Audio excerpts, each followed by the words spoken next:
রাষ্ট্র পরিচালনা ব্যবস্থার নির্বাচিত প্রতিনিধির মাধ্যমে পরিচালিত। এখানে যদিও প্রতিনিধি সেভাবে না, রাষ্ট্রের তো প্রধান ব্যক্তি, নাম্বার 1 পার্সন, পদ মর্যাদাপূর্ণ, রাষ্ট্রের অভিভাবকত্বের জায়গা হলো রাষ্ট্রপতির এই পদ।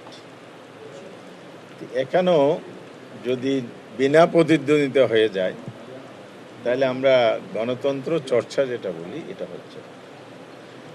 এই জন্য আমরা গণতান্ত্রিক ধারাটাকে ফিরিয়ে আনতে চাই, সুস্থ ধারায় রাজনীতিকে নিয়ে যেতে চাই, দেশকে পরিচালনা করার জন্য আমরা উদ্যোগ গ্রহণ করেছি। 91-এ একটা সম্ভাবনার জায়গা থেকে প্রতিদ্বন্দ্বিতা হয়েছিল। এবার হয়তো বলতে পারেন যে সেই সম্ভাবনাটা তো নাই।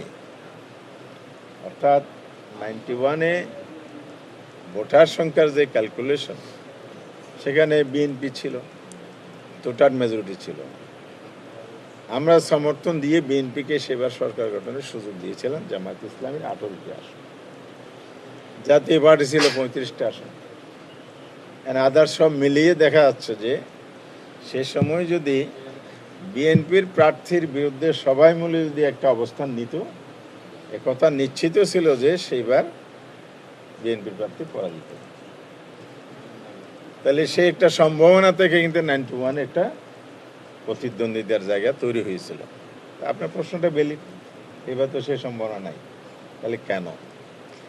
কেনের জবাবটা হচ্ছে, এখানেও বিএনপির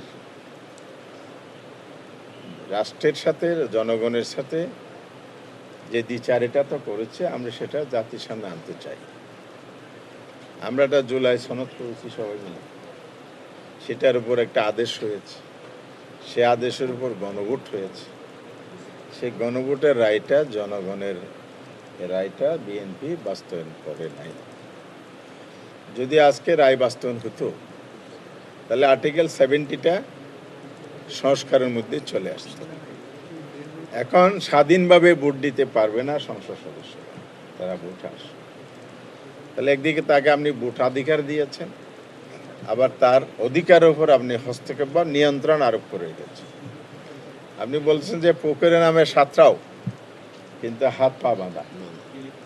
আমরা এই জায়গা থেকেই জাতিকে মুক্ত করতে চেয়েছি, সংসদ সদস্যদেরকে স্বাধীনতা, ভোটাধিকার যে নিয়ন্ত্রিত, সেই জায়গাটাকে মুক্ত করতে চেয়েছি। সবাই মিলে আমরা একমত হয়েছি।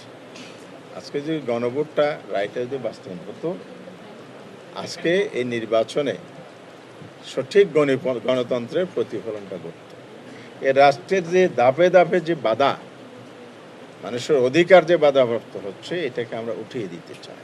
এই জন্য আমরা সংস্কারের কথা বলেছি, বারবার বলে যাচ্ছি, পার্লামেন্টেও বলেছি, পার্লামেন্টের বাইরে আমরা আন্দোলন কর্মসূচির মাধ্যমে আমরা এটা সরকারকে বারবার দৃষ্টি আকর্ষণ করছি।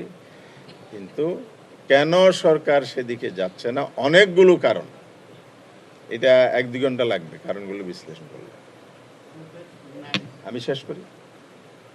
অনেকগুলো কারণের মধ্যে অন্যতম প্রধান কারণের মধ্যে এটাও একটা, যে আজকে বোঝা গেল এখানে এমপি সাহেবরা, মানে সংসদ সদস্যগণ স্বাধীনভাবে ভোট দিতে পারছেন না। যদি ভোট দিতে পারতেন, আমরা যাকে প্রার্থী দিয়েছি, একজন বর্ষিয়ান নেতা, খেতাবপ্রাপ্ত মুক্তিযোদ্ধা রণাঙ্গনের, উনি সাবসেক্টর কমান্ডার ছিলেন। তিনি সে সময়ে স্বাধীনতার যে রিভলভ, প্রেসিডেন্ট জিয়াও বলেছেন, উনিও বলেছিলেন, সবাই মিলে বিদ্রোহ করেছিলেন 8ম ইস্ট বেঙ্গল রেজিমেন্টে, যেটার মধ্য দিয়ে স্বাধীনতা যুদ্ধের সূচনা ঘটেছে। তো এই ইতিহাসটা তো কেউ অস্বীকার করতে পারবে না। এরকম একটা মানুষ আবার চাকরি 9 বছর বাকি থাকতে তিনি রাষ্ট্রের প্রয়োজনে রাজনীতিতে আসলেন।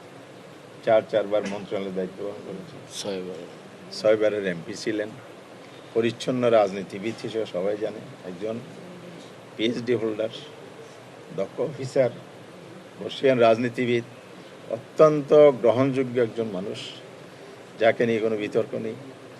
এমন একজন প্রার্থী জাতি আশা করেছে, জাতির পক্ষ থেকে জনগণের পক্ষে প্রতিনিধিরাও একটা যোগ্য প্রার্থী এখানে পেত। তার প্যারালার কোনো প্রার্থী তার প্রতিদ্বন্দ্বিতা আসবে এটা আমরা মনে করি না, জনগণ মনে করে।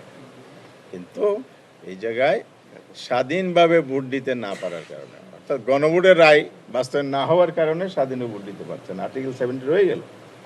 এই যে সংস্কার হতো, কর্নেল অলি সাহেব নিশ্চিতভাবে বিজয়ী হতেন এবং সবার কাছে গ্রহণযোগ্য প্রার্থী হিসেবে তিনি আজকে নির্বাচিত হয়ে আসতেন, এই সম্ভাবনাটা সমুজ্জ্বল ছিল।